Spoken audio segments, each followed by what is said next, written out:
தூக்கம் வரலன்னா கடவுள் திருவடியில் தலையை வச்சு படுத்திருக்கிறேன் அப்படின்னு நினையுங்கள், தூக்கம் வரும். எனக்கு பணம் வேணும்னு சுந்தரர் கேட்டாராம். சிவபெருமான் பேசாம இருந்தாராம். வந்தாரு திருப்புகலூர்ல, கோயிலை சுத்தி பிரகாரம் வந்தாரு. கோயில் பிரகாரத்திற்கு வர்ற பொழுது கொஞ்சம் அசதியா இருந்தது. கொஞ்சம் தூங்கலாமா? தூங்குவோம். எங்க தூங்கலாம்? இங்கேயே தூங்கலாம். கோயிலுக்கு உள்ள பிரகாரத்துல திரும்பி பார்க்கிறாரு. கழுத்து வலிக்கும். என்னமோ அது தலையணை கிடைக்குமா? ஒரு 50 செங்கல் அடுக்கி வச்சிருந்தாங்க கோயில் திருப்பணிக்கு. ஒரு 20 செங்கலை எடுத்தாரு. மேலே கீழே நல்ல ஒரு படுக்கை மாதிரி போட்டாரு. துண்டை எடுத்து அது மேல போட்டாரு. தலையை வச்சாரு. சிவா திருச்சிற்றம்பலம். அருமையா தூங்கிட்டாரு. காலம்பர முழிச்சு பார்த்தாரா, அந்த துண்டை எடுத்தாரா, அத்தனை செங்க கட்டியும் தங்க கட்டிய மாதிரி போச்சு.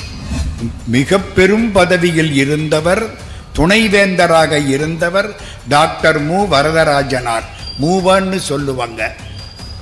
அவர் எழுதுகிறார், உலகத்திலே உள்ள மூர்த்தங்களில் மிக சிறப்பான மூர்த்தம் நடராஜ மூர்த்தம். நம்மளும் தான் கோயிலுக்கு போறோம்.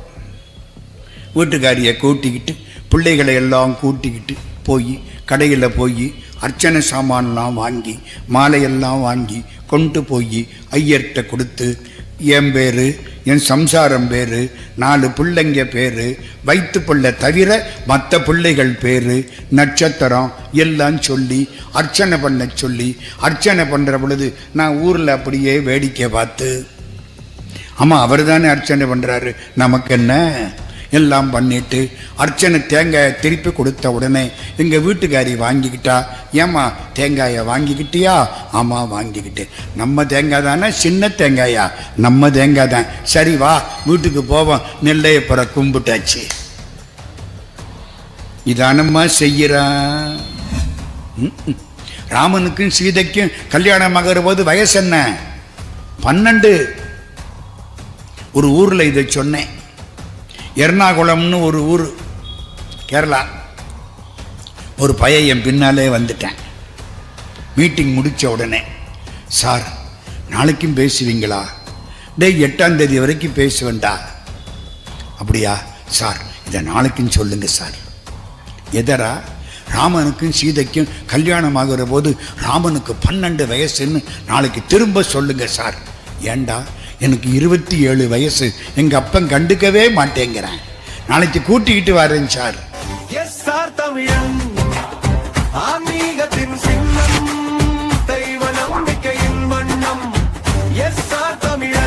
எஸ்ஆர் தமிழன் சப்ஸ்கிரைப் செய்யுங்கள். அன்புக்கும் வணக்கத்திற்கும் மரியாதைக்கும் உரிய சான்றோர் பெருமக்கள், தாய்மார்கள் எல்லாருடைய திருவடிகளையும் வணங்கி மகிழ்கிறேன். திருநெல்வேலிக்கு தேவார காலத்தில் ஒரு பட்டப்பெயர் உண்டு. உங்களுக்கெல்லாம் தெரியுமா? திக்கலாம் புகழும் திருநெல்வேலி. தேவாரத்தில் சுவாமி பாடுறாருங்க, திக்கலாம் புகழும் திருநெல்வேலி. திருநெல்வேலிக்கு அவ்வளவு புகழ். சைவத்தையும் தமிழையும் வளர்த்த பெருமக்கள் அதிகமாய் திகழ்ந்த ஊர் திருநெல்வேலி. பெரிய புராணத்திலே மொத்தம் 63 தனி அடியார்கள், 9 தொகை அடியார்கள். பெரிய புராணத்துக்கு என்ன சிறப்பு தெரியுமா? ராமாயணம் வடமொழியில இருந்து தான் தமிழுக்கு வந்தது, வால்மீகியில இருந்து. மகாபாரதம் வியாசர்கிட்ட இருந்து தான் தமிழுக்கு வந்தது. ஆனால் பெரிய புராணம் தமிழிலே இருந்து வடமொழிக்கு போனது. முதல்ல பெரிய புராணம் தான் தமிழில் செய்யப்பட்டது. உபமன்யு பக்த விலாசம் அப்படிங்கிற பேரில் சமஸ்கிருதத்துக்கு அதை மொழிபெயர்த்தார்கள். மொழிபெயர்ப்புன்னா மொழிபெயர்ப்புள்ள செய்திகள் அப்படியே எடுத்து கொள்ளப்பட்டன. எப்படி வால்மீகியிலிருந்து கம்பன் எடுத்துக்கொண்டு வால்மீகி செய்யாத பல செயல்களை கம்பன் செய்தானோ, அது மாதிரி உபமன்யு பக்த விலாசம் நம்ம தமிழில் இருந்து வடமொழிக்கு போன அற்புதமான நூல் பெரிய புராணம். இப்போ காஞ்சிபுரத்து பெருமையை சொன்னா அதுக்கு காஞ்சி புராணம்னு பேரு. திருப்பெருந்துறை பெருமையை சொன்னா அதுக்கு திருப்பெருந்துறை புராணம்னு பேரு. ஆனா அடியார்கள் பெருமையை சொன்ன இந்த நூலுக்கு பெரிய புராணம்னு பேர். இந்த அநியாயத்தை பத்தியெல்லாம் கடவுளுக்கு பண்ணதெல்லாம் அவர் பேரு தான், அடியார்களுக்கு பண்ணது எப்படியா பெரிய புராணமா? அப்ப என்ன புரியுது? ஆண்டவனை விட அடியார்களுக்கு பெருமை அதிகம். தொண்டர்தம் பெருமை சொல்லவும் பெரிதே. பெரிய புராணத்துக்கு என்ன முக்கியத்துவம் தெரியுமா? நம்ம கோயிலுக்கு போய் சாமி கும்பிட்ட வரலாறு இல்லை அது. சாமி நம்ம வீட்டு வாசப்படிகளை வந்து காத்து கடந்த வரலாறு. எங்கேயாவது உண்டா?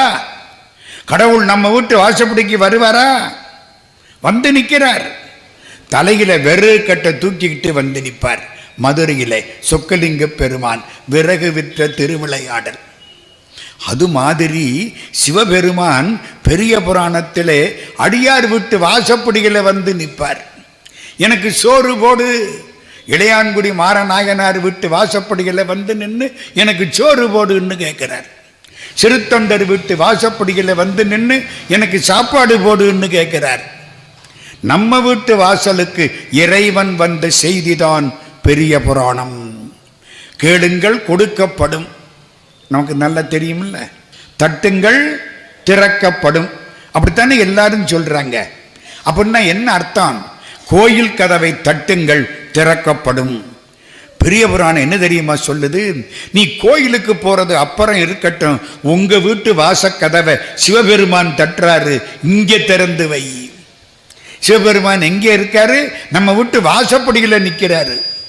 திருவம்பாவை சொல்லும், இங்கு நம் இல்லங்கள் தோறும் எழுந்தருளி செங்கமல பொற்பாதம் தந்தருளும் சேவகனை அங்கண் அரசை அடியோம்கட் காரமுதை நங்கள் பெருமானை பாடி நலந்திகள பங்கைய பூம்புனல் பாய்ந்து ஆடேலோர் எம்பாவாய். இங்கு நம் இல்லங்கள் தோறும் ஒவ்வொரு வீட்டு வாசப்படிகளையும் சிவபெருமான் காத்து கிடக்கிறார். கதவை திற. உன் மனசுக்கு பக்கத்தில் காத்து கிடக்கிறார். மனக்கதவை திற. அதுதான் பெரிய புராணம். கடவுள் நம்ம வீட்டு வாசப்படிகளை வந்து மிக பெருமை வாய்ந்த கடவுள், அருமையான கடவுள், எளிமையா வந்து நம்ம வீட்டு வாசப்படிகளை நிற்கிறார். ஐயா, என் பொண்டாட்டிக்கும் எனக்கும் சண்டை. கடவுள் தூது போவார். வேற எங்கேயாவது உண்டாயா? இத்தனை மதம் படிச்சிருக்கமே, எந்த மதத்திலேயாவது கடவுள் தூது போவாரா? சுந்தரமூர்த்தி சுவாமிக்கும் பரவநாச்சியாருக்கும் ஒரு ஊடல்னா சிவபெருமான் திருவாரூர்ல ராத்திரி 2 முறை அந்த ஊடலை தீர்க்க போயிட்டு வர்றாரு. எனக்கு பணம் வேணும்னு சுந்தரர் கேட்டாராம். சிவபெருமான் பேசாம இருந்தாராம். திருப்புகலூர்னு ஒரு ஊரு. திருப்புகலூருக்கு போன சுந்தரர், கடவுளே, என் வீட்டுக்காரி பரவநாச்சியார் கொஞ்சம் வீட்டு செலவுக்கு பணம் கேட்கிறா சொல்லிட்டார். கவலையே இல்லை, இன்னி அவர் பார்த்துக்குவாரு. யாரு பார்த்துக்குவா? இவர் கல்யாணம் பண்ணிக்க அவர் பார்த்துக்குவார், சிவபெருமான் பார்த்துக்குவார். வந்தாரு திருப்புகலூர்ல, கோயிலை சுற்றி பிரகாரம் வந்தாரு. கோயில் பிரகாரத்திற்கு வர்ற பொழுது கொஞ்சம் அசதியா இருந்தது. கொஞ்சம் தூங்கலாமா? தூங்குவோம். எங்க தூங்கலாம்? இங்கேயே தூங்கலாம். கோயிலுக்கு உள்ள பிரகாரத்தில் திரும்பி பார்க்கிறாரு. கழுத்து வலிக்கும். என்னமோ அது தலையணை கிடைக்குமா? ஒரு 50 செங்கல் அடுக்கி வச்சிருந்தாங்க கோயில் திருப்பணிக்கு. ஒரு 20 செங்கலை எடுத்தாரு. மேலே கீழே நல்ல ஒரு படுக்க மாதிரி போட்டாரு.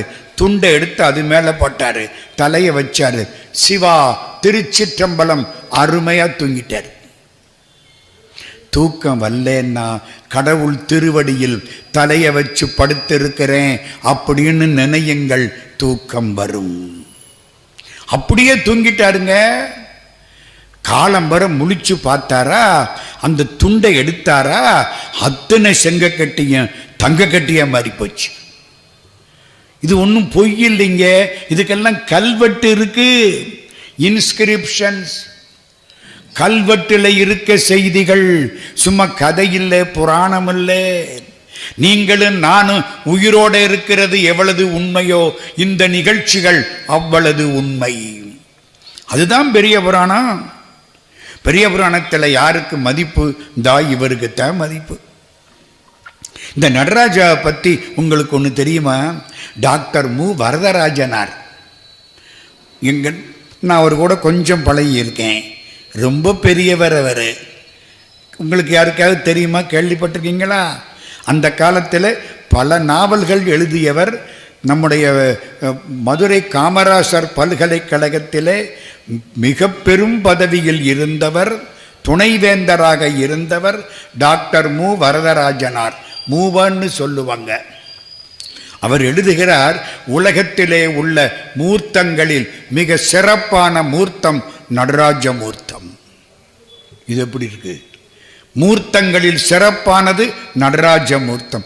ஏன்? கடவுள் 5 தொழில் பண்றார். ஆக்கல், காத்தல், அடித்தல், மறைத்தல், அருளல். ஆக்கல்னா என்ன?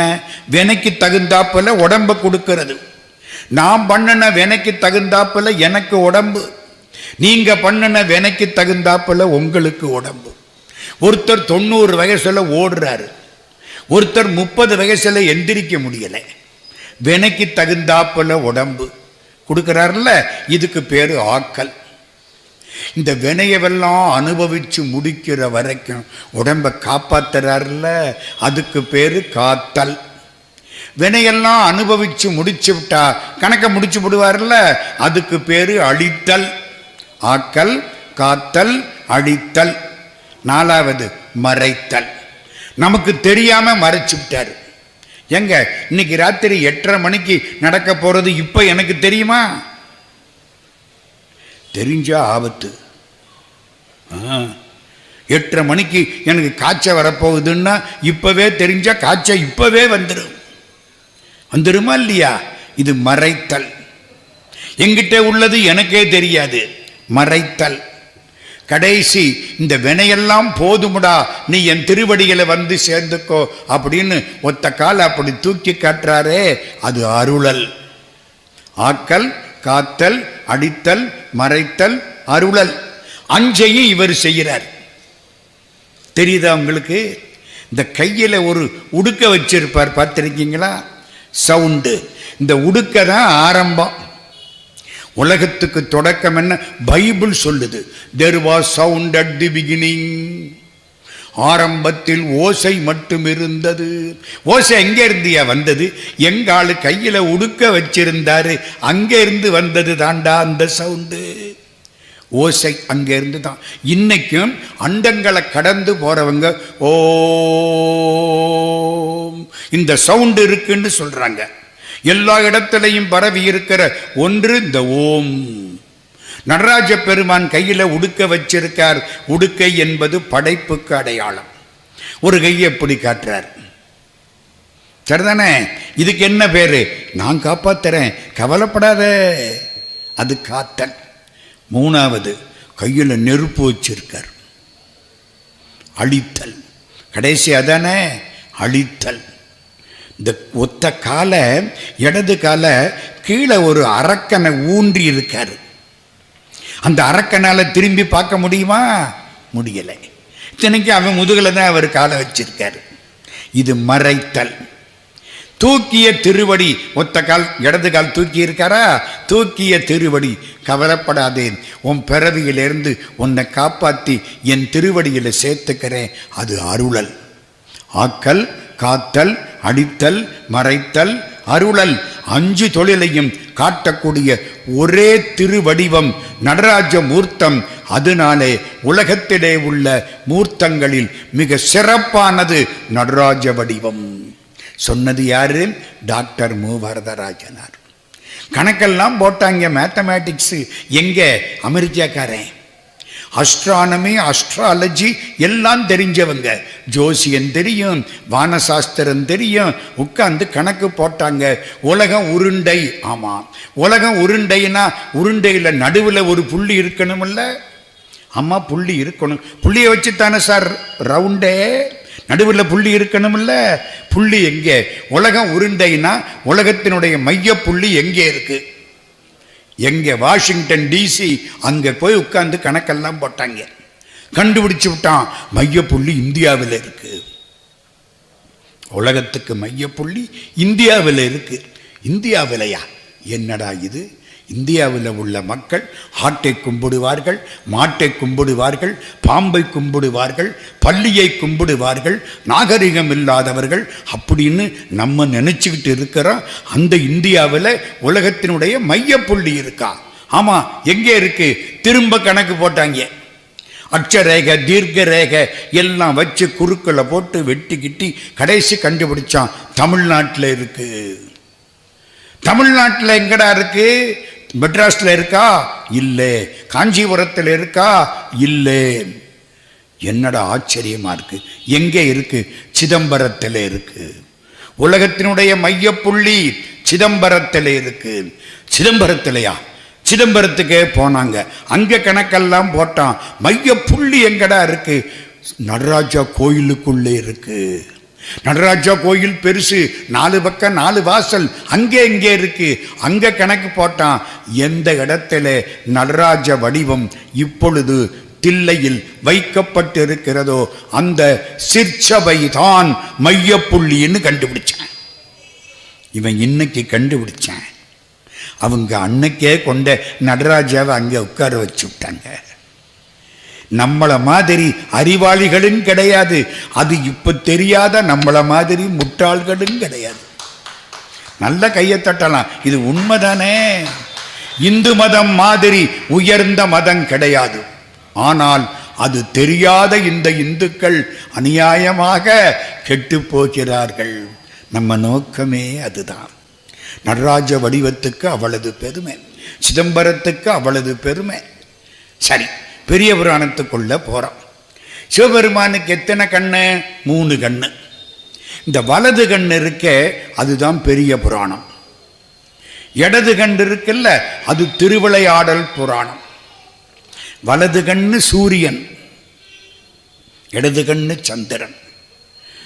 பெரிய புராணம் சோழ நாட்டு சுந்தரர் வரலாறுகள், அதனால சோழ நாடு சூரிய வம்சம்.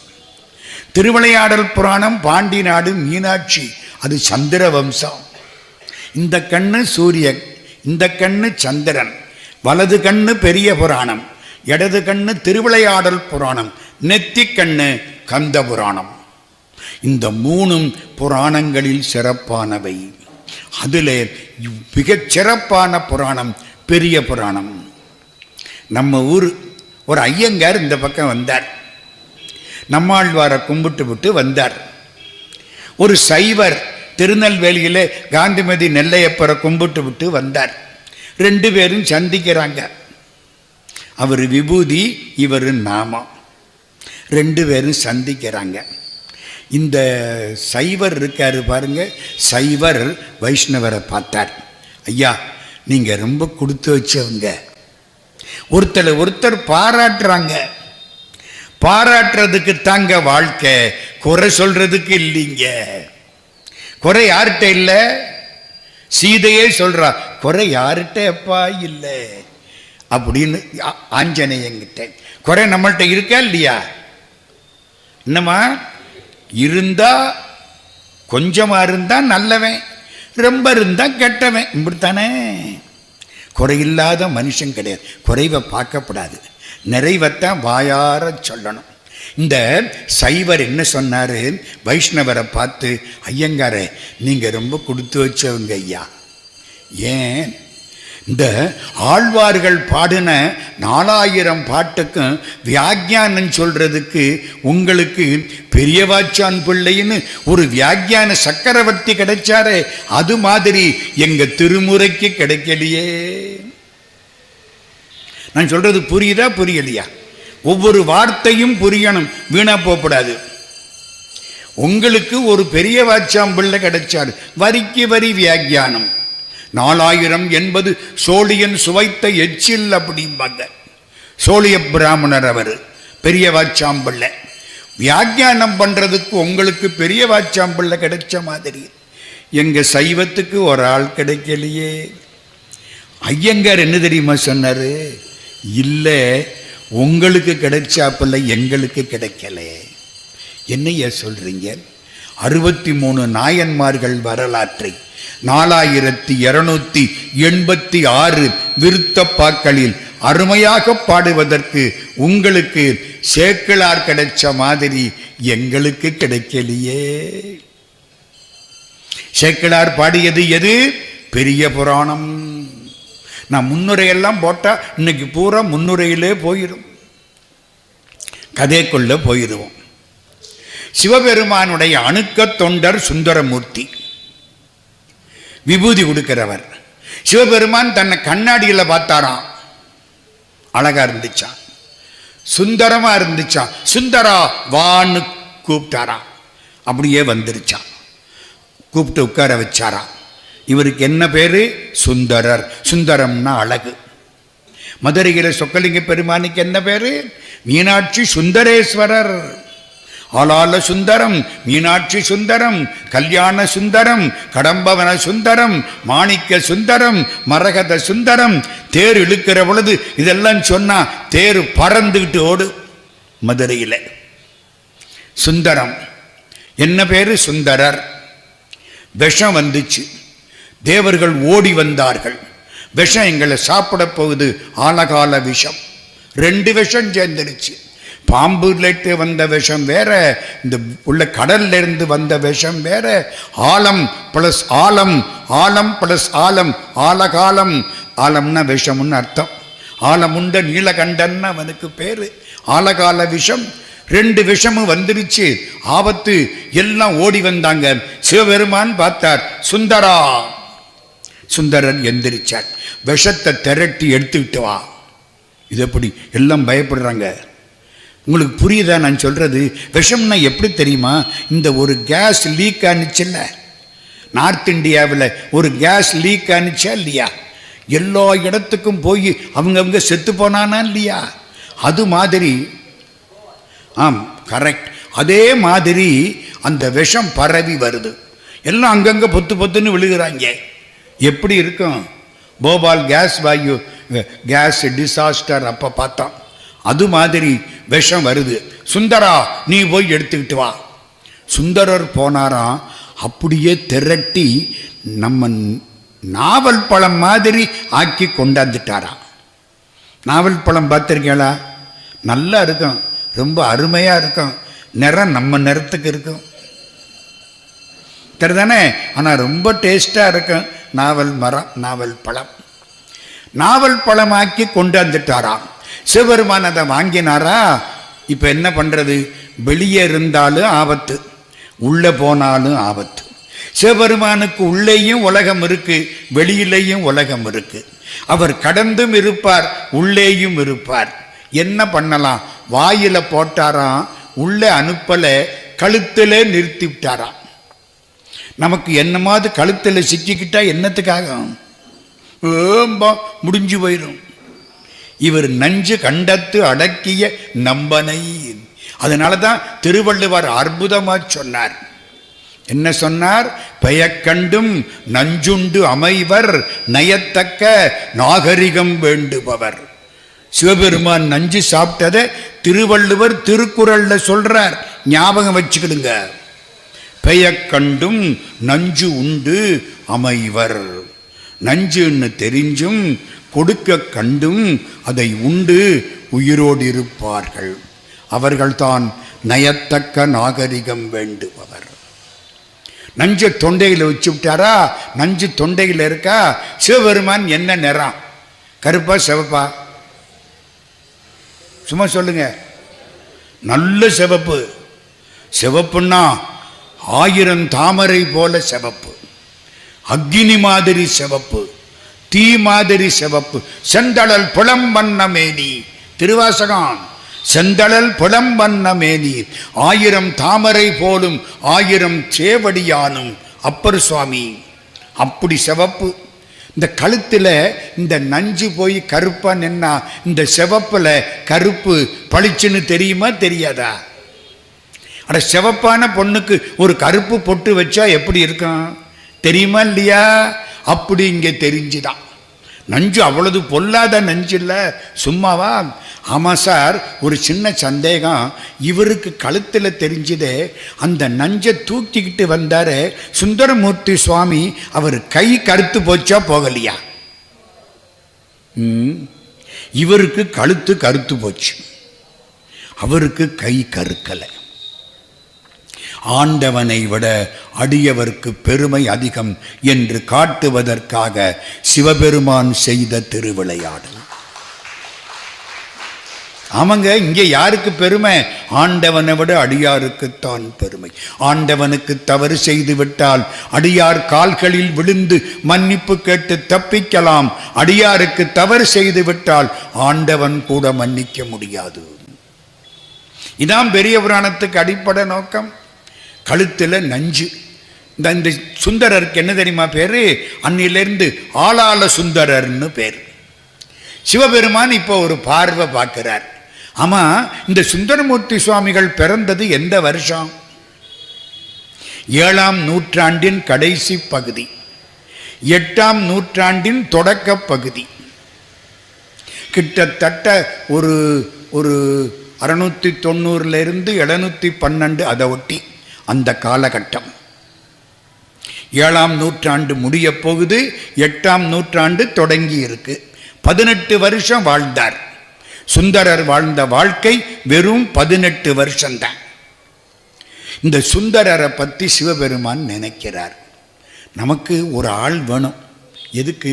3 காரியத்துக்கு. என்ன 3 காரியம்? 1, அடியார்கள் என்ன பாடிவிட்டாங்க, அந்த அடியார்களை பாடுறதுக்கு ஒரு ஆள் வேணும். அடியார்கள் என்ன பாடிட்டாங்க? நிறைய. திருஞான சம்பந்தர் பாடிவிட்டார் 16,000 பாட்டு. திருஞான சம்பந்தருக்கு அப்புறம் திருநாவுக்கரசர் பாடிவிட்டார் 49,000 பாட்டு. பதிகமேல் 700 பகருமா கவி யோகி 7 700 4,900 பதிகம். ஒரு பதிகம்னா 10 பாட்டு. 4,900 × 10 49,000 பாட்டு திருநாவுக்கரசர் வாக்கு. என்ன பாடிவிட்டாங்க. ஆனா என் அடியார்களை யாரும் பாடலையே. அடியார்களை பாடணும், அதுக்கு ஒரு ஆள் போகணும். 2, கோயிலுக்கு போனா எல்லாரும் சடங்குகளை பண்ணிட்டு வர்றாங்களே தவிர மனச கடவுள்கிட்ட கொடுக்கல. நம்மளும் தான் கோயிலுக்கு போறோம். வீட்டுக்காரியை கூட்டிக்கிட்டு பிள்ளைகளை எல்லாம் கூட்டிக்கிட்டு போய் கடையில் போய் அர்ச்சனை சாமான்லாம் வாங்கி மாலையெல்லாம் வாங்கி கொண்டு போய் ஐயர்கிட்ட கொடுத்து, என் பேர், என் சம்சாரம் பேர், 4 பிள்ளைங்க பேர், வயிற்று பிள்ளை தவிர மற்ற பிள்ளைகள் பேர், நட்சத்திரம் எல்லாம் சொல்லி அர்ச்சனை பண்ண சொல்லி, அர்ச்சனை பண்ணுற பொழுது நான் ஊரில் அப்படியே வேடிக்கை பார்த்து, ஆமாம் அவர் தானே அர்ச்சனை பண்ணுறாரு, நமக்கு என்ன, எல்லாம் பண்ணிட்டு அர்ச்சனை தேங்காயை திருப்பி கொடுத்த உடனே எங்கள் வீட்டுக்காரி வாங்கிக்கிட்டா. ஏம்மா தேங்காயை வாங்கிக்கிட்டியா? ஆமாம் வாங்கிக்கிட்டேன். நம்ம தேங்காய் தானே? சின்ன தேங்காயா? நம்ம தேங்காய் தான். சரி வா வீட்டுக்கு போவோம். நெல்லையப்புற கும்பிட்டாச்சு. இதானம்மா செய்கிறான். இதுதான் சாமி கும்பிடுறதா? கிடையாது. இது வியாபாரம். எல்லாருக்கும் வருமானம். நல்லா இருக்கட்டும், நான் ஒன்றும் தப்பாக சொல்லலை. கோயிலுக்கு போனால் என்ன செய்யணும்? கடவுளோட பேசணும். திருநெல்வேலி மக்கள் பண்பட்ட மக்கள். அதனால தான் இந்த விதையை முளைக்க போடுறேன். கோயிலுக்கு போனால் கடவுளோட பேசணும். ஐயா, கடவுளோட பேச முடியுமா? முடியாத? கண்டவனோட இந்த செல்லை வச்சுக்கிட்டு என்ன பேச்சு பேசுகிறோம்? என்ன கடவுள்கிட்ட பேச முடியாது? நல்லா பேசலாம். தேவாரம் படிங்கோ, திருவாசகம் படிங்கோ. திருவாசகம் என்பது கடவுளோடு பேசிய பேச்சு. என்னால் அறியாத இடத்துல என்னை உட்கார வச்ச, எனக்கு ஒன்றும் தெரியலை, நான் சாதாரணமானவன், நீ பெரிய ஆளு, நான் ரொம்ப தப்பு பண்ணிட்டேன், என்னை நோயில விட்டுட்டு நீ போயிட்டியே, ஐயோ என்னை கூட்டிக்கிட்டு போக மாட்டியா? இது பேசுகிற பேச்சு தானேம்மா. யாரு பேசுகிறா? திருவாசகம். மாணிக்க வாசகர், என்னால் அறியா பதந்தந்தாய் யானது அறியாதே கெட்டேன், உன்னால் ஒன்றும் குறைவில்லை, உடையாய் அடிமைக்கு யார் என்பேன், பன்னால் உன்னை பணிந்தேத்தும் பழைய அடியருடன் கூடாது, என் நாயகமே பிற்பட்டு இங்கு இருந்தேன் நோய்க்கு விருந்தாயே. திருவாசகம் பூரா ஆண்டவனோட பேசின பேச்சு. மனுஷங்கிட்ட போய் குறை சொல்லாதீங்க. வேணும்டா இவனுக்குன்ட்டு போயிடுவேன். நெல்லையப்பர்ட்டையும் காந்திமதியிட்டையும் போய் சொல்லுங்க, உடனே அது தீர்த்து வைக்கப்படும். அங்கதானே பேசணும். நம்ம கடவுள்கிட்ட ஒரு நாளாவது பேசி இருக்கமா? சொல்லுங்க. அதெல்லாம் கிடையாது. சடங்குகளே பண்ணிட்டு போயிட்டோமே தவிர மனசு கடவுள்கிட்ட போகல. அப்புறம் என்ன, நான் சாமி கும்பிட்டேன், நான் 15 நாள் விடாம கும்பிட்டேன். 51 வருஷம் ஐயப்பன் கோயிலுக்கு போனேங்கிறான். ஏண்டா கோயிலுக்கு போய் பரகாரம் வர்ற பொழுது ஐயப்பனை நினைச்சியா? அவர் எங்க நினைப்பேன். என் பிள்ளைக்கு MBBS சீட்டு வேணும்னு நினைச்சேன். அப்ப வியாபாரம் இல்ல பண்றோம். கடவுளோட பேசணுமா வேண்டாமா?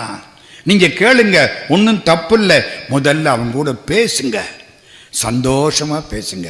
கடவுளே, எல்லாத்தையும் கொடுத்த நீ எனக்கு நன்றி, நான் உனக்கு நன்றி சொல்றேன். கிறிஸ்தவ பெருமக்கள் நன்றி சொல்றாங்களா இல்லையா? போய் பாருங்க, நன்றி சொல்றாங்க. நம்ம அதெல்லாம் கிடையாது. என்னத்தையோ சடங்குகளை பண்ணிவிட்டு புறப்பட்டு வந்துக்கிட்டே இருக்கிறோம். சிவபெருமான் நினைச்சாரு, கோயிலுக்கு போனால் நல்ல பாட்டுக்களை சொல்லி வழிபட வேண்டும். இதுதான் வழிபடும் முறைமை. தேவாரம் சொல்லு, திருவாசகம் சொல்லு, திருவாய்மொழி சொல்லு, கந்தர் அலங்காரம், கந்தர் அனுபூதி, கந்தர் அந்தாதி, என்னமாவது ஒரு பாட்டு. சார் பாட்டே தெரியாது, நான் மடையன். ஓம் முருகா முருகா, ஓம் நம சிவாய, ஓம் நமோ நாராயணாய, அதாவது சொல்ல முடியுமில்ல? அப்படியாவது சொல்லு. கடவுளோடு பேசு.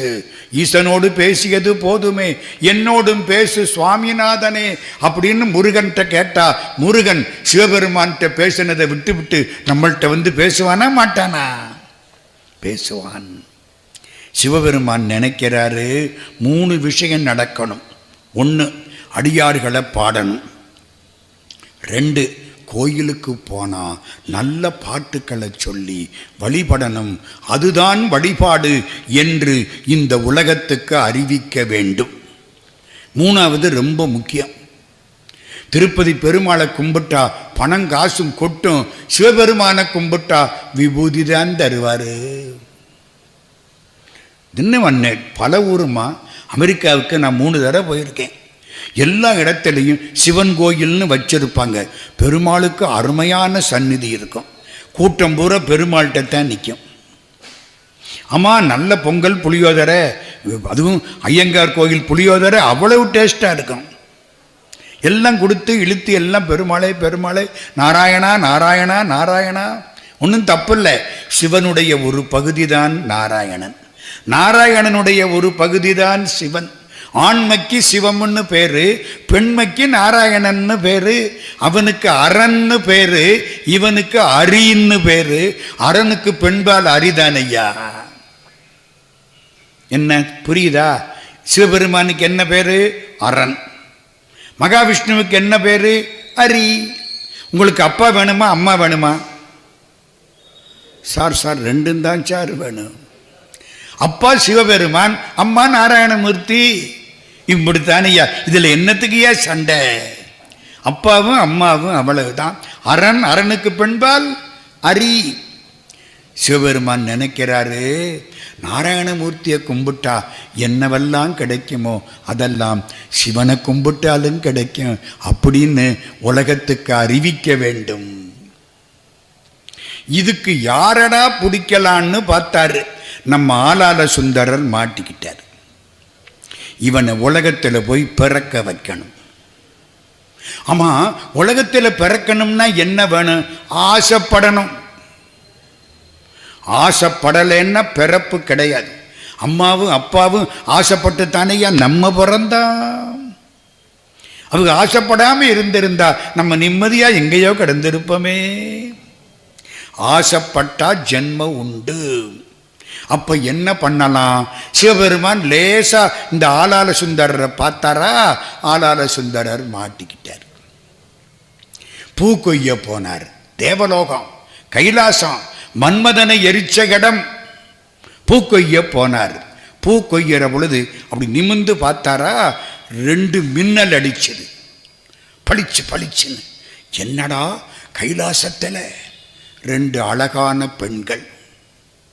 அது ஒரு மின்னல், இது ஒரு மின்னல். வாமா மின்னல், எங்கேயோ கேட்டாப்புல இருக்கா. அங்கே இருந்துதான் இவங்க இதெல்லாம் எடுத்துக்கிட்டாங்க. 2 மின்னல் அடிச்சது பளிச்சுன்னு. அம்பாளுடைய தோழிகள் 2 பேர், அனிந்திதை கமலினி. 2 பேரும் பூக்கொய்ய வந்தார்கள். லேசா பார்த்தாங்க, இவரும் பார்த்தார். சே, 2 பேரும் ரொம்ப அழகா இருக்காங்களே, இவங்களை கல்யாணம் பண்ணிக்கிட்டா என்ன? ஆசை வந்துருச்சா? சிவபெருமான் பார்த்தார், மாட்டிக்கிட்டியா? அவ்வளவுதான். உடனே திருப்பிட்டார். வேண்டாம் வேண்டாம், தப்பு நினைக்கப்படாது. போன பட்டம் போக விட்டேன் பார்வையை, அவன் பொறுத்திருந்தே புரிந்து கொண்டான் வேலையை. கண்ணதாசன் பாடுவாரு. அது மாதிரி இங்கே வந்தாரா, சிவபெருமான் பார்க்கிறார். ஏன்பா பூக்கொய்ய போனியா? ஆமா. பாத்தியா? இல்லைன்னு சொல்ல முடியுமா? அவருக்கு எல்லாம் தெரியுமே. ஆமா பார்த்தேன். கல்யாணம் பண்ணிக்க நினைச்சியா? இவர் தான் எல்லாம் பண்ணி விட்டவர். எங்க இல்லைன்னா நினைப்பு வருமா? இன்னைக்கு இந்த ஆளை மாட்டி விடணும். ஆமா பார்த்தேன், ஆசைப்பட்டேன், திருப்பிட்டேன். இல்லை, நீ பூமியில் போய் அவங்களோட கொஞ்ச காலம் வாழ்ந்துட்டு வா. ஐயோ பெருமானே, உன்னை விட்டுட்டு நான் எப்படி போவேன்? பரவாயில்ல போ, நான் கூடவே வர்றேன். 2 பேரோட்டையும் பூமியில் இருந்து வாழ்க்கையை அனுபவித்து விட்டு வா. அவ்வளவுதான். 3 பேரும் பிறவி எடுத்தாங்க. யாரு 3 பேரு? கமலினி, அனிந்திதை, நம்ம ஆளாள சுந்தரர். ஆளாள சுந்தரர் திருநாவலூரில் ஒரு சிவாச்சாரியார் குடும்பம். சிவாச்சாரியார்னு தெரியுமா? 3 நேரமும் சிவபெருமானை தொட்டு பூஜை பண்ற புண்ணியவான். அவங்க எவ்வளவு புண்ணியம் பண்ணி இருக்கணும். எங்க சிவனை தொட்டு பூஜை பண்றதுன்னா அவர் எத்தனை காலம் புண்ணியம் பண்ணி இருக்கணும். 30 திருமேனி தீண்டுவார். அப்போதைக்கப்போது ஆர்வமிகும் அன்பினராய் 30 திருமேனி தீண்டுவார். அந்த வம்சத்தில் சிவாச்சாரியார் வம்சம். குழந்தை பிறந்தது. குழந்தைக்கு என்னடா பேர் வைக்கலாம்? அவங்க அம்மாவுக்கு அப்பா ஆரூரன், குழந்தைக்கு ஆரூரன்னு பேர் வச்சாங்க. திருவாரூர்கார ஆரூரன், நம்பி ஆரூரன். நம்பினா ஆண்களில் சிறந்தவன். இந்த பையன் 4 வயசு, நடவண்டி ஓட்டுறான். அந்த ஊர் ராஜா பார்த்தார், இந்த பையன் ரொம்ப அழகா இருக்கான். சிவாச்சாரியார் வீட்டு பிள்ளை. இத்தனை காலமா வேதம் சொன்னவங்க மறக்கப்படாது. வேதத்தையோ திருமுறைகளையோ மனமாற ஒழுங்காக சொன்னால் முகத்தில் பிரகாசம் உண்டாகும். சத்தியம்.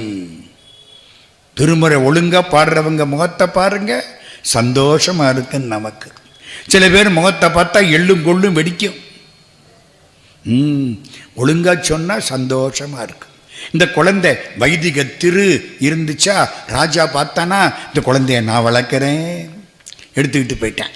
12 வயசுல கொண்டாந்து விட்டேன். ஏன்? அந்த காலத்தில் 12 வயசுல கல்யாணம் பண்றது. ராமனுக்கும் சீதைக்கும் கல்யாணம் ஆகிற போது வயசு என்ன? 12. ஒரு ஊர்ல இதை சொன்னேன். எர்ணாகுளம்னு ஒரு ஊர், கேரளா. ஒரு பையன் என் பின்னாலே வந்துட்டேன். மீட்டிங் முடித்த உடனே, சார் நாளைக்கும் பேசுவீங்களா? 8ஆம் தேதி வரைக்கும் பேசுவேண்டா. அப்படியா சார், இதை நாளைக்கும் சொல்லுங்க சார். எதரா?